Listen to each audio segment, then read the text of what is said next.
ओम नमः शिवाय। हर हर गंगे जय जय गंगे। बोलिए उमापति शिव शंकर भगवान की जय। बोलिए श्री गंगा मात की जय। प्रिय भक्तगणों, हर साल ज्येष्ठ माह के शुक्ल पक्ष की 10वीं तिथि पर गंगा दशहरा मनाया जाता है। गंगा दशहरा के दिन भक्त गंगा मैया की पूजा करते हैं और स्नान व दान करते हैं।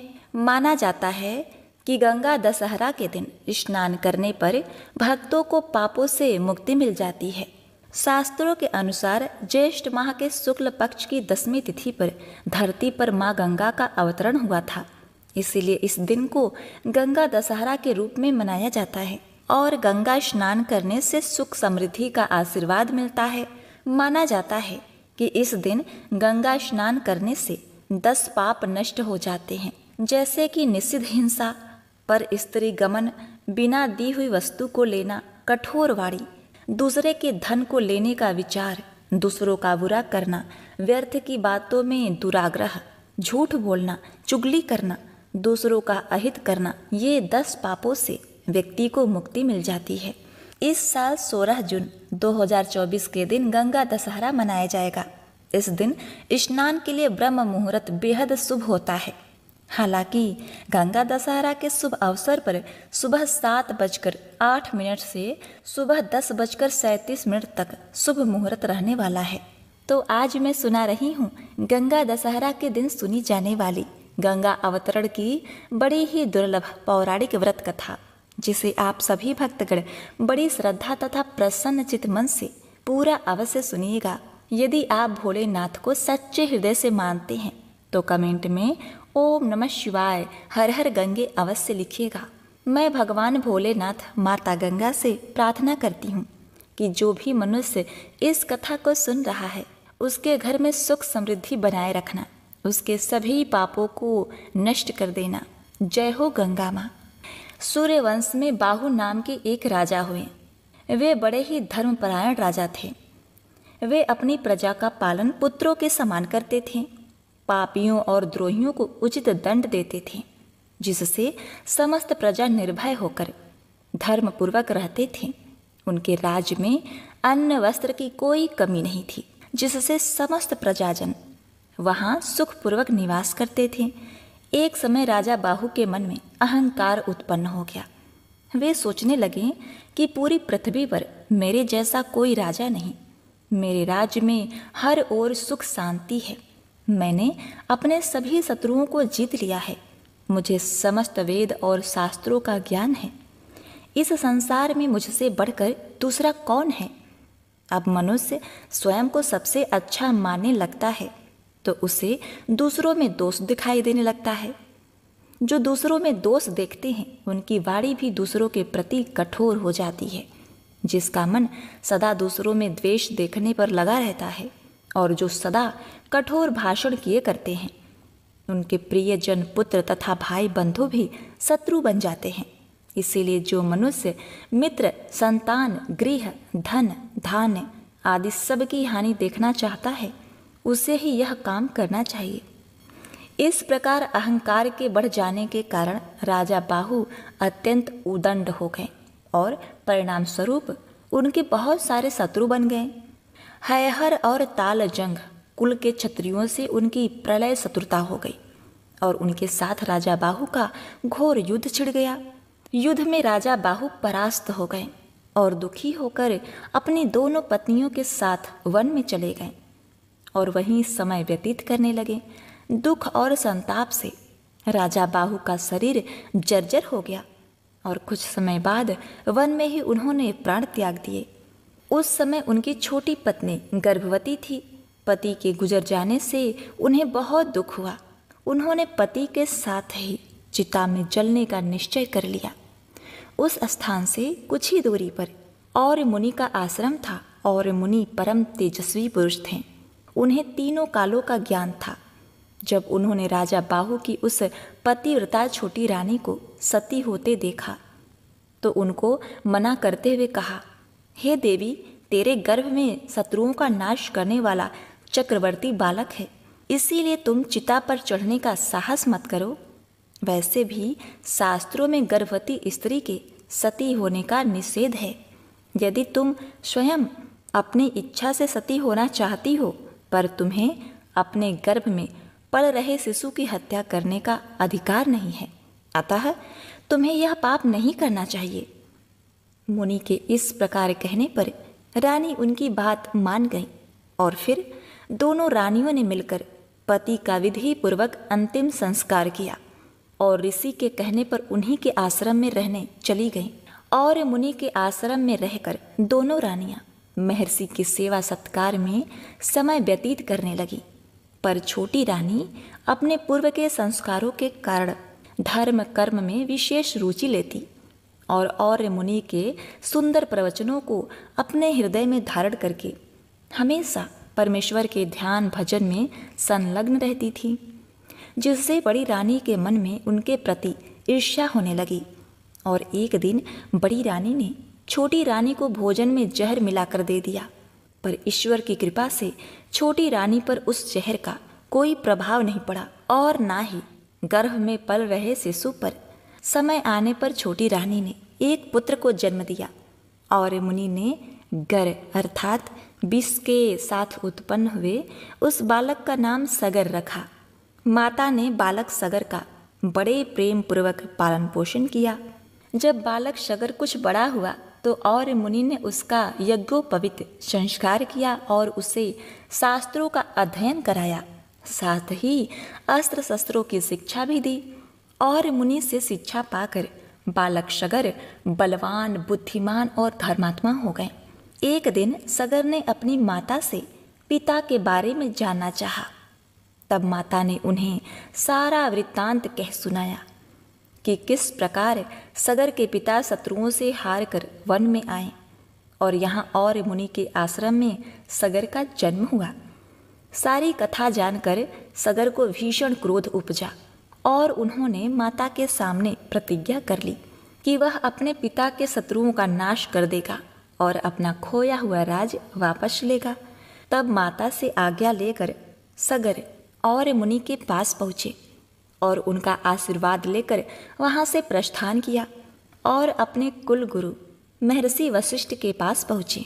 कुल गुरु वशिष्ठ से मिलकर उन्हें प्रणाम करके सगर ने उन्हें सब समाचार सुनाया।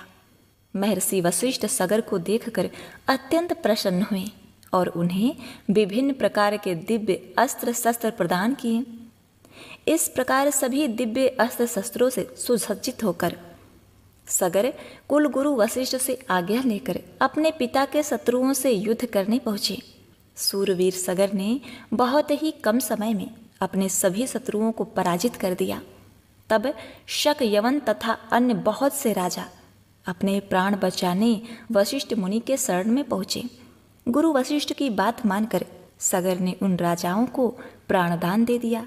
ये देखकर वशिष्ठ मुनि सगर पर बहुत ही प्रसन्न हुए और अन्य तपस्वी मुनियों को साथ लेकर सगर का राज्याभिषेक किया। तत्पश्चात राजा सगर और मुनि के आश्रम पर गए और उनकी आज्ञा लेकर अपनी दोनों माताओं को अपने साथ राजमहल ले आए और सुखपूर्वक रहने लगे। अयोध्या के राजा सगर की 2 पत्नियां हो गईं। उन्होंने 2 विवाह किया। पहली का नाम केसनी था और दूसरी का नाम सुमति। भृगु ऋषि के वरदान से केसनी का एक पुत्र हुआ जिसका नाम असमंजस था, जबकि सुमति के गर्भ से 60,000 बलशाली पुत्रों का जन्म हुआ। एक बार गोकर्ण तीर्थ में राजा सगर ने अश्वमेघ यज्ञ का आयोजन किया। राजा इंद्र ने सोचा, यदि राजा सगर ने अश्वमेघ यज्ञ कर लिया तो शायद वे इंद्रासन पर भी कब्जा कर सकते हैं। इसीलिए इंद्रदेव ने राजा के अश्व को चुरा लिया और अश्व की खोज में राजा सगर ने अपने 60,000 पुत्रों को भेजा। इन पुत्रों ने 60 योजन भूमि खोद डाली, जिससे सागर या समुद्र की उत्पत्ति हुई। पृथ्वी को खोदने के क्रम में सगर के 60,000 पुत्रों ने अश्वमेघ यज्ञ के घोड़े को पाताल में देखा। वह घोड़ा भगवान विष्णु के अवतार कपिल मुनि के आश्रम में घास चर रहा था। इंद्र ने उस घोड़े को चुरा कर वहीं पर छुपा रखा था। सगर के पुत्रों ने कपिल मुनि के साथ अभद्र व्यवहार किया। अब ध्यानस्थ मुनि ने अपनी आंखें खोली। राजा इंद्र ने सोचा, यदि राजा सगर ने अश्वमेघ यज्ञ कर लिया तो शायद वे इंद्रासन पर भी कब्जा कर सकते हैं। इसीलिए इंद्रदेव ने राजा के अश्व को चुरा लिया और अश्व की खोज में राजा सगर ने अपने 60,000 पुत्रों को भेजा। इन पुत्रों ने 60 योजन भूमि खोद डाली, जिससे सागर या समुद्र की उत्पत्ति हुई। पृथ्वी को खोदने के क्रम में सगर के 60,000 पुत्रों ने अश्वमेघ यज्ञ के घोड़े को पाताल में देखा। वह घोड़ा भगवान विष्णु के अवतार कपिल मुनि के आश्रम में घास चर रहा था। इंद्र ने उस घोड़े को चुरा कर वहीं पर छुपा रखा था। सगर के पुत्रों ने कपिल मुनि के साथ अभद्र व्यवहार किया। अब ध्यानस्थ मुनि ने अपनी आंखें खोली और सगर के पुत्रों को अपने हुंकार से भस्म कर दिया। अब इधर समय व्यतीत होने लगा। जब राजा सगर के 60,000 पुत्र वापस नहीं आए तो राजा सगर ने अपने 60,000 पुत्रों की खोज में अपने पौत्र अंशुमन को भेजा। अंशुमन ने जब अपने चाचाओं की राख देखी तो वे द्रवित हो गए। ब्रह्मा ने अंशुमन से कहा, देवी गंगा को आकाश से पृथ्वी पर उतारने का यत्न करो, वही सगर के 60,000 पुत्रों को मुक्ति प्रदान करेंगी। राजा अंशुमान गंगा को आकाश से पृथ्वी पर लाने के लिए तपस्या नहीं कर सके। उनके पुत्र राजा दिलीप ने भी प्रयास किया, लेकिन वो भी असफल रहे। राजा दिलीप के पुत्र राजा भगीरथ ने गंगा को पृथ्वी पर उतारने के लिए कठोर तपस्या की। राजा भगीरथ की तपस्या से प्रसन्न होकर ब्रह्मा ने गंगा को पृथ्वी पर उतारने की अनुमति दे दी, लेकिन गंगा ने कहा, आकाश से पृथ्वी पर उतरने के क्रम में उनके प्रवाह को संभाल पाना असंभव होगा। ये कार्य भगवान शिव के बिना संभव नहीं है। राजा भगीरथी ने भगवान शिव को भी अपनी कठोर तपस्या से प्रसन्न किया। भगवान शिव ने गंगा को अपनी जटाओं में उतारने का निर्णय कर लिया। जब गंगा आकाश से शिव की जटाओं में उतरने लगी तो उनके दर्प को देखकर शिव ने उन्हें अपनी जटाओं में कैद कर लिया। राजा भगीरथ के द्वारा भगवान शिव की एक बार फिर पूजा करने के बाद भगवान शिव ने गंगा को बिंदु सरोवर के पास अपनी जटाओं से निकाल दिया। बिंदु सरोवर से गंगा की 7 धाराएं निकली। गंगा की जो 3 धाराएं पूर्व की ओर निकली उनका नाम जाह्नवी, पावनी और नलिनी पड़ा। नलिनी नदी को ही आज हम ब्रह्मपुत्र नदी के रूप में जानते हैं। पश्चिम दिशा की ओर गंगा की 3 अन्य धाराएं निकली, जिनका नाम सुचुच्छ, सीता और सिंधु पड़ा। दक्षिण दिशा की ओर स्वयं गंगा राजा भगीरथी के पीछे पीछे चली। मार्ग में गंगा के प्रवाह को देखकर तपस्वी महामुनि जनहू क्रोधित हो गए, क्योंकि वे तपस्या कर रहे थे। गंगा के प्रभाव से उनकी तपस्या में विघ्न आ रहा था, तो उन्होंने गंगा को पी लिया। राजा भगीरथी के अनुरोध करने पर महामुनि जनहू का क्रोध शांत हुआ और उन्होंने गंगा को अपनी कानों के छिद्र के रास्ते प्रवाहित कर दिया। इसी वजह से गंगा का नाम जाह्नवी भी पड़ा। राजा भगीरथी के पीछे पीछे गंगा समुद्र तक आई और इसके बाद पाताल में प्रवेश कर गई। पाताल में राजा सगर के 60,000 पुत्रों के राख को गंगा ने स्पर्श किया और उन सभी पुत्रों को स्वर्गलोक की प्राप्ति हो गई। इसीलिए राजा भगीरथ के नाम पर गंगा का एक अन्य नाम भगीरथी भी पड़ा। गंगा के पृथ्वी पर अवतरण के बाद ब्रह्मा जी ने वरदान दिया कि जो भी गंगा के जल से स्नान करेगा उसे जन्म मरण के चक्र से मुक्ति मिल जाएगी। जो भी इस गंगा अवतरण के दिन, गंगा दशहरा के दिन गंगा में डुबकी लगाएगा, उसके 10 पाप स्वतः नष्ट हो जाएंगे और उसके घर में सुख समृद्धि का वास सदैव रहेगा। भोलेनाथ उससे सदैव प्रसन्न रहेंगे। तो एक बार प्रेम से बोलिए, गंगा मात की जय, जय हो गंगा मैया। जैसे आपने भगीरथ के कार्य को सिद्ध किया, उनके पूर्वजों को मुक्ति दिलाई, वैसे ही इस कथा कहानी को सुनने वाले और कहने वाले, हुंकारा भरने वाले सभी भक्तों पर अपनी कृपा दृष्टि बनाए रखना।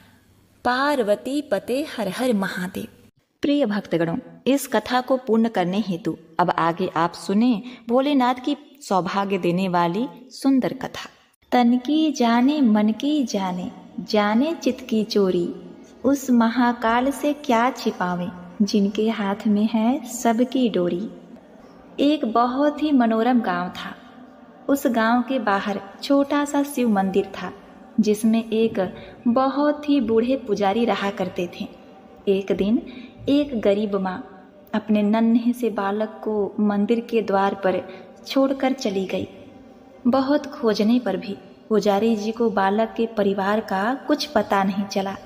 जब गांव का कोई भी व्यक्ति उस बालक का पालन पोषण करने को तैयार नहीं हुआ, तो पुजारी जी ने भगवान शिव की इच्छा समझकर उसे अपने पास रख लिया और उसका नाम गोपाल रखा।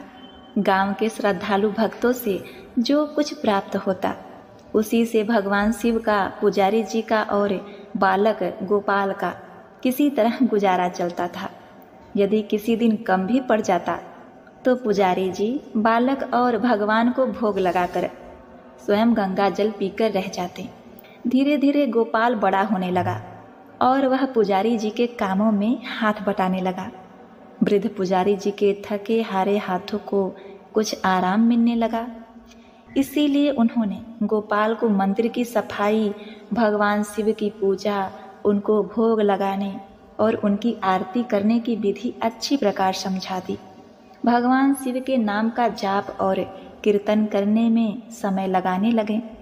एक दिन भगवान शिव के मंगलकारी नाम का ओम नमः शिवाय, ओम नमः शिवाय, ओम नमः शिवाय, शिव शिव शिव का जाप करते हुए उनके प्राण छूट गए। अब बालक गोपाल का इस संसार में भगवान शिव के सिवाय और कोई सहारा नहीं था। उसने पुजारी जी की ये 3 बातें कभी नहीं भूली। भगवान भोलेनाथ शिव शंकर को ताजी गर्म रसोई का भोग लगाना, भगवान को भोग लगाए बिना स्वयं कुछ नहीं खाना, भगवान शिव पर विश्वास रख कभी भी किसी भी चीज का संग्रह न करना, बासी भोजन तक का भी नहीं। यदि कोई भक्त पहले से भोजन या मिठाई मंदिर में दे जाता, तो बालक गोपाल उसे गरीबों में बांट देता। वह ताजी रसोई बनाकर ही भगवान को भोग लगाता, उसके बाद ही स्वयं प्रसाद ग्रहण करता और यदि बचता तो उसे बांट देता। यदि रसोई बनाने को सामग्री नहीं होती, तो गोपाल भोले बाबा को गंगा जल पिलाकर ही रह जाता। एक बार बरसात का मौसम आया। 3-4 दिन तक मूसलाधार वर्षा होती रही और मंदिर में एक भी भक्त नहीं आया। गोपाल अपने भोले बाबा को गंगा जल का ही भोग लगाता रहा और बेचारा अपने खुद उसी गंगा जल को पीकर रह जाता। अब देखिए, भगवान भोलेनाथ बालक की भक्ति और सहनशीलता की परीक्षा भी ले रहे थे, किंतु आखिर में अपने भक्त बालक को भूख से तड़पता देखकर उनसे रहा नहीं गया। और वहाँ माता पार्वती तो ममतामयी हैं ही। वे सेठ के नौकर का रूप धारण करके हाथ में भोजन सामग्री की बहुत सारी पोटली लेकर वर्षा में भीगते हुए मंदिर के द्वार पर जा पहुँचे।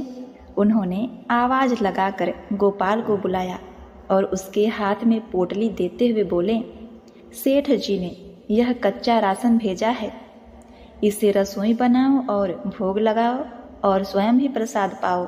मैं कल फिर आऊँगा। गोपाल ने आशीर्वाद देकर उसे विदा किया और सूखी गीली लकड़ियों से धुएं में गर्म रसोई बनाकर भोले बाबा को भोजन कराया। पूरे बरसात के मौसम में भोले बाबा नौकर के भेष में गोपाल के घर आते और सीधा दे जाते और स्वयं भी गर्म गर्म रसोई का भोग पाते। एक दिन गोपाल ने सोचा, सेठ जी को सीधा भेजते हुए 4 महीने हो गए हैं, किंतु वे स्वयं कभी मंदिर में नहीं आए, कभी भी भोले बाबा का प्रसाद ग्रहण नहीं किया। अगले दिन जब भोले बाबा नौकर के भेष में पोटली लेकर आए, तो वह भोला भगत गोपाल बोला, भाई तुम्हारे इतने धर्मात्मा सेठ जी कभी स्वयं मंदिर में प्रसाद लेने नहीं आते, इस कारण मेरा हृदय अत्यंत ही दुखी हो रहा है। अपने सेठ जी से कहना कल वे मंदिर में प्रसाद ग्रहण करने के लिए अवश्य पधारे। यह सुनकर नौकर बने भगवान शिव चौंक कर घबरा गए और बोले, अरे अरे पुजारी जी, सेठ जी मेरे द्वारा आपको सीधा भेजते हैं ना, आपको राशन तो भेजते हैं, आप इससे पकवान बनाइए, भोले बाबा को भोग लगाइए और स्वयं भी प्रसाद खाइए। फिर सेठ जी को बीच में बुलाने की क्या जरूरत पड़ गई? जैसा चल रहा है वैसा चलने दीजिए ना। गोपाल बोला, ऐसे कैसे चलने दो? आपके धर्मात्मा सेठ जी इतने दिनों से भगवान भोलेनाथ को प्रसाद बनाने के लिए इतने सारे राशन भेजते हैं, क्या मैं उन्हें भगवान का प्रसाद देने का अपना कर्तव्य भी पूरा ना करूं? मैं किसी का उधार खाने वाला नहीं हूं। अपने सेठ जी से कह देना, यदि कल भोले बाबा का प्रसाद ग्रहण करने वे नहीं पधारें तो मैं उनका सीधा लेना बंद कर दूंगा। मैं उनसे कोई भी सामग्री नहीं लूंगा। नौकर बने भोले बाबा तो अपने भोले भगत की अकड़ देखकर कांप उठे और यह सोचकर मन ही मन हंस भी रहे थे, अरे वाह, आज तो लेने वाला ही देने वाले पर धौंस दिखा रहा है। लेकिन सरल हृदय भक्त के मनोभाव पर रीझ कर वे बोले, ठीक है पंडित जी, कल सेठ जी मंदिर में प्रसाद ग्रहण करने अवश्य आएंगे। प्रिय भक्तों, अब देखिए, दूसरे दिन बड़े ही सवेरे भोले बाबा नौकर के भेष में दूध और बहुत सारी सामग्री लेकर मंदिर पहुंच गए। गोपाल चौंकते हुए बोला, भाई आज इतना सारा सिद्धा किस लिए? नौकर बने भोले बाबा बोले, पुजारी जी भूल गए क्या, आज आपने सेठ जी को प्रसाद के लिए बुलाया है, इसलिए आप बड़े ही मन से स्वादिष्ट रसोई बनाइए और भोले बाबा को भोग लगाइए। और हाँ, यह तो बता दीजिए कि सेठ जी किस समय पधारे। गोपाल प्रसन्न होकर उन्हें सेठ जी के आने का समय बता दिया। अब भोला भगत की इच्छा पूर्ण करने के लिए भोलेनाथ कैलाश पर सेठ जी का रूप धारण करने लगे। उधर अपने स्वामी को अपने प्यारे भक्त के यहाँ खाने पर जाने का समाचार सुनकर ममतामयी अन्नपूर्णा माँ पार्वती भी भला कैसे पीछे रह सकती थीं? वे भी पति की आज्ञा लेकर सेठानी जी का रूप धारण करने में जुट गईं। भोले बाबा ने अपने गले में मुंडों की माला उतार दी, शरीर पर लगी भस्म, कमर पर पहना हुआ बाघंबर, बाहों और कानों में पहने सर्पों के हार भी उतार दिए।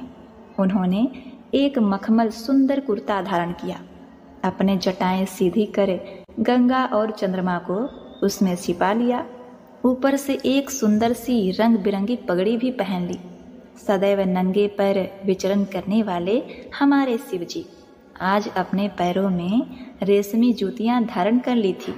हाथ का त्रिशूल और डमरू भोले बाबा ने नंदी के हाथ में थमा दिया और अपने हाथ में एक सुंदर छड़ी लेकर पार्वती जी की प्रतीक्षा करने लगे और खूब ठाट बाट से कैलाश पर्वत पर चहलकदमी करने लगे।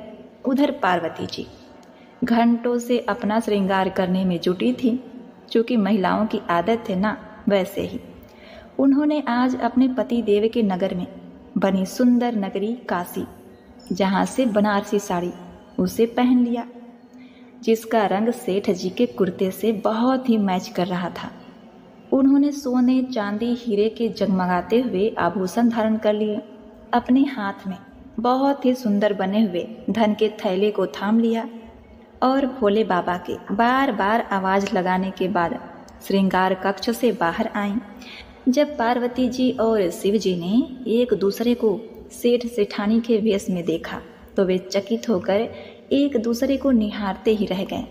दोनों एक दूसरे को देखकर निहाल हो रहे थे। कभी एक दूसरे का ऐसा स्वरूप नहीं देखा था। जब भगवान गौरी शंकर सेठ सेठानी का रूप धारण कर कैलाश से अपने भक्त के यहाँ दावत उड़ाने चले तो गणेश जी और कार्तिकेय भगवान, नंदी जी, ऋषि मुनि, देवता देवांगनाएं उन्हें देखकर ठगे से रह गए। उनकी भी तो इच्छा थी, परंतु क्या करते, बुलावा तो सिर्फ सेठ जी और सेठानी जी रूपी भगवान शिव जी माता पार्वती को था। सेठ बने शिव जी अपने हाथ में ली हुई छड़ी को बड़े ही मजे से घुमाते हुए पृथ्वी पर टहलते हुए चल पड़े और उनके पीछे पीछे माता पार्वती। उनके पाँवों की पायल जो कि छन छन मधुर ध्वनि करती हुई मंदिर में प्रवेश करती हैं। अपना भोला भगत जो कि गोपाल आज बहुत ही सुबह उठकर सेठ जी के स्वागत में भांति भांति के पकवान बनाने में जुटा हुआ था। अपने भोले बाबा का भोग वह चलते फिरते तो बना लेता था, किंतु आज उसे कई महीनों से भगवान को भोग लगाने के लिए सीधा राशन भेजने वाले सेठ जी को प्रसाद जो देना था, अतः आज उसने अपनी सारी पाक कला झोंक डाली। उसने सेठ जी द्वारा भेजे हुए चावल धोकर खीर बनाई, सेठ जी द्वारा भेजे हुए पिस्ते, बादाम, केसर, चिरौंजी, किशमिश डाले और साथ ही बड़े प्रेम से आटे को गूँथ कर लोइया बनाकर उससे पूरियां बनाई।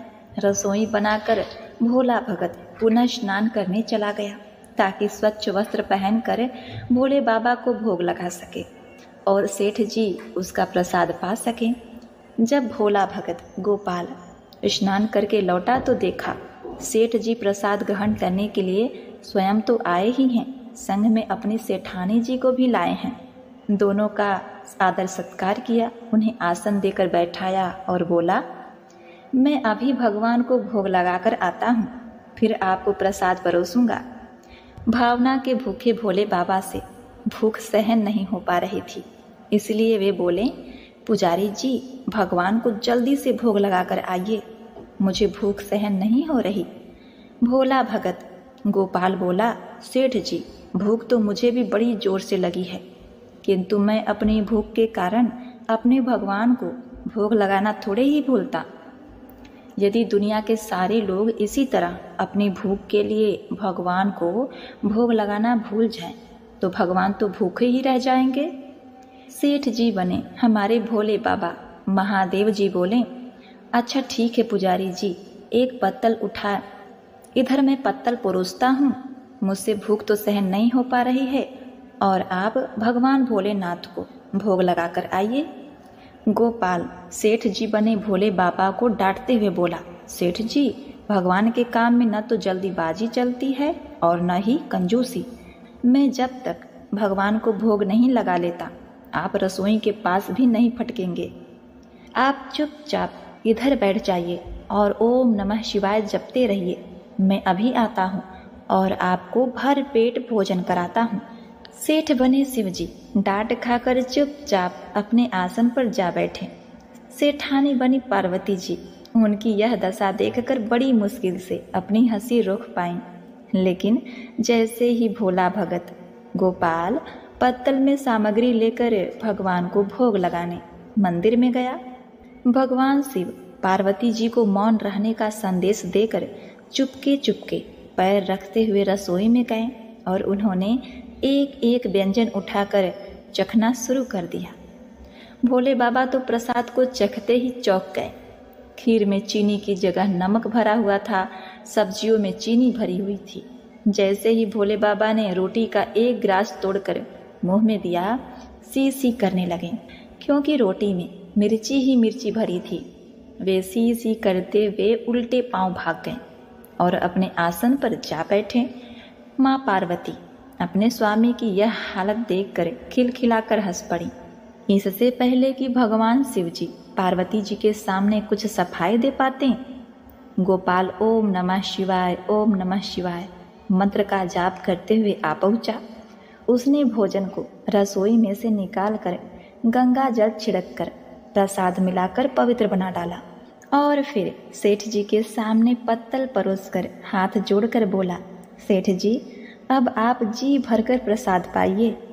प्रिय भक्तों, भगवान शिव जी तो अभी अभी भक्त की भक्ति से भी जोरदार उनके हाथ की बनी हुई रसोई चख चुके थे, अतः उसे खाने की बात सुनकर उनके पसीने छूट गए।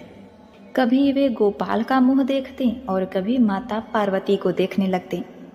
गोपाल को सेठ जी की ढील बर्दाश्त नहीं हुई और बोला, सेठ जी अब आपको क्या हो गया?